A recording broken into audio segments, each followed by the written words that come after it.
मराठी सिनेमाच्या इतिहासातील एक लोकप्रिय अभिनेत्री म्हणजे उषा चव्हाण। आपल्या मोठ्या कारकिर्दीत त्यांनी विविध प्रकारच्या भूमिका केल्या। मात्र दादा कोंडके यांच्यासोबत केलेल्या भूमिकांनी त्यांना मोठी लोकप्रियता मिळवून दिली। सोंगाड्या, एकटा जीव सदाशिव, पांडू हवलदार, रामराम गंगाराम, बोट लावीन तिथे गुदगुल्या, आली अंगावर, मुका घ्या मुका, पळवा पळवी हे दादा कोंडके आणि उषा चव्हाण या जोडीचे चित्रपट गाजले।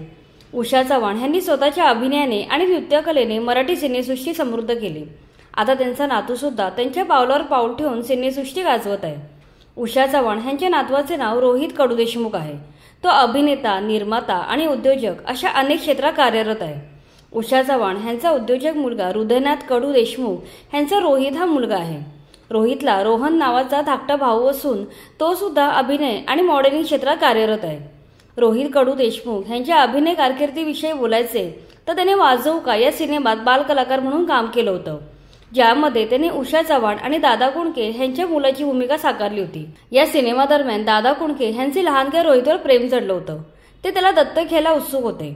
त्यानंतर रोहितने टायगर जिंदा है, परी, गोलमाल अगेन, येरे येरे पैसा यांसारख्या चित्रपटांमध्येही छोट्या मोठ्या भूमिका केल्या।